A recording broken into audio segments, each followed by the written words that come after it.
Simple vegetarian cooking की अगर बात की जाए तो रोटी और पराठे सबसे इम्पॉर्टेंट रोल प्ले करते हैं, और उसमें भी पराठे अगर स्टफ्ड हो तो वो अपने आप में एक वन डिश मील टाइप बन जाते हैं। आपको उसके साथ किसी साइड डिश की बिल्कुल ज़रूरत नहीं है।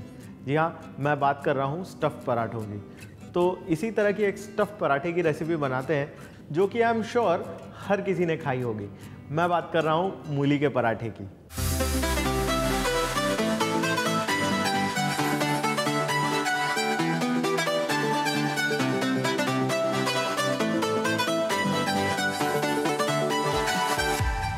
मूली को मैंने यहाँ पे ग्रेट कर लिया है, और ग्रेट करने से पहले इसे अच्छे तरीके से वॉश कर लिया था और उसमें जो फाइबर्स थे उसे भी अच्छे तरीके से निकाल लिया था। ये जो ग्रेटेड मूली है इसे सबसे पहले एक बोल में ले लेते हैं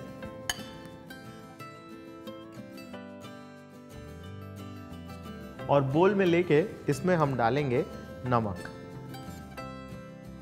बस नमक डालने से जो इसका सारा का सारा मॉइस्चर है वो रिलीज़ हो जाएगा, और वो मॉइस्चर को हम स्क्वीज़ करके और फिर मूली का इस्तेमाल करेंगे। बस अब इसे इसी तरह से छोड़ देते हैं। 4 से 5 मिनटों में इसमें से काफ़ी सारा मॉइस्चर अलग होना शुरू हो जाएगा। मूली में से अब मॉइस्चर अलग हो चुका है, और अब ये जो मूली है इसे हाथों के बीच में इस तरह से दबा के और जितना एक्सेस मॉइस्चर है इसे निकाल लेंगे। इस तरह से जो ग्रेटेड मूली है उसे अच्छे तरीके से ड्राई कर लेंगे। मूली को हमने अच्छे तरीके से निचोड़ लिया है। अब ये जो बचा हुआ पानी है जो सारा का सारा, इसमें हम ये जो आटा है उसे गूँथेंगे, यानी कि ये जो पानी है इसे वेस्ट नहीं करेंगे, इससे ही डो बना लेंगे। व्हीट फ्लावर में अब हम डालेंगे नमक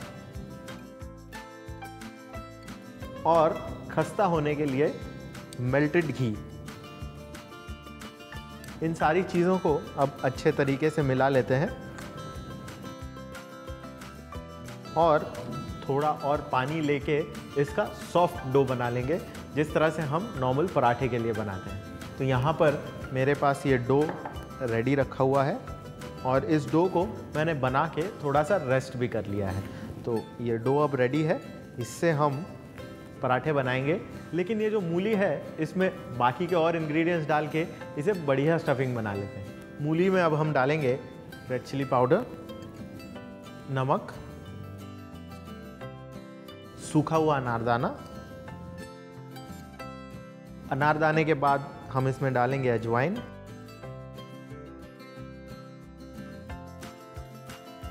बारीक कटा हुआ हरा धनिया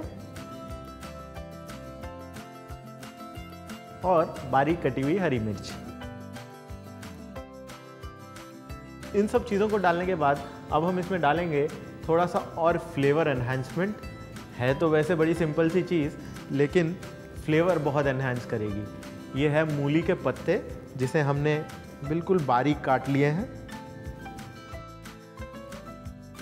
अब बस इन सब चीज़ों को अच्छे तरीके से मिला लेना है और स्टफिंग हमारी तैयार है। जैसा कि आप देख सकते हैं ये स्टफिंग इतने सारे मॉइस्ट इंग्रेडिएंट्स डालने के बाद भी काफ़ी ड्राई है। ये इसलिए है क्योंकि हमने मूली में नमक डाल के सारा का सारा मॉइस्चर उसमें से निकाल लिया था। स्टफिंग को अब किनारे कर देते हैं क्योंकि ये हो गई है एकदम तैयार। अब ये जो आटा है इसे ले लेते हैं और इसमें से इक्वल पोर्शंस हम अलग कर लेते हैं इस तरह से।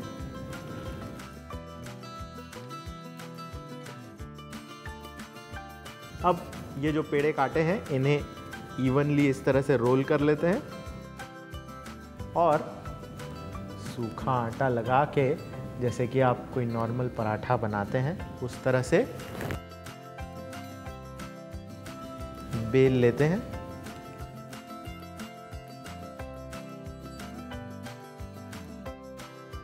और अब इसमें ये जो तैयार स्टफिंग है इसे डालते हैं।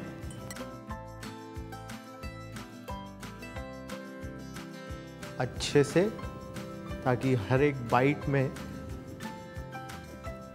जो स्टफिंग है वो आनी चाहिए।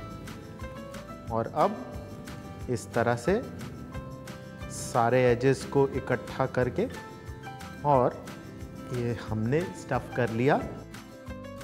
और स्टफ़ करने के बाद बस अब ये स्टफ़ होने के बाद इसे इसी तरह से रोल करेंगे, थोड़ा सा सूखा आटा लगा के।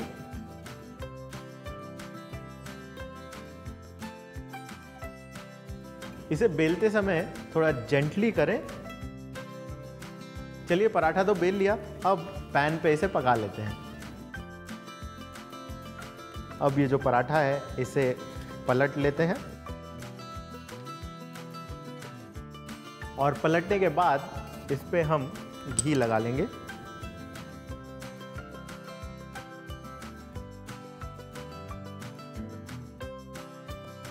वैसे तो लोग इसमें तेल डाल के भी सेक लेते हैं, लेकिन घी जो इसका फ्लेवर एनहांस करता है, मुझे लगता है कि ऑयल नहीं कर पाएगा। तो आप घी का इस्तेमाल करें, चाहे तो थोड़ा कम क्वांटिटी ले सकते हैं। तो देखिए एक तरफ से ये बढ़िया क्रिस्प और करारा हो चुका है। ये जो स्पेक्स नज़र आ रहे हैं बढ़िया क्रिस्प। बस इसी तरह से हमें दूसरे तरफ भी पका लेना है और उसके बाद इसे गर्मा गर्म सर्व करना है। पराठे अब दोनों तैयार हो गए।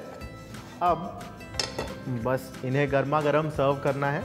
सबसे पहले इन्हें ट्रायंगल्स में काट लेते हैं और काटने के बाद इन्हें एक प्लेटर पे और फाइनली एक अचार का वेज। बढ़िया और क्रिस्प होममेड मूली का पराठा सिर्फ आपके लिए।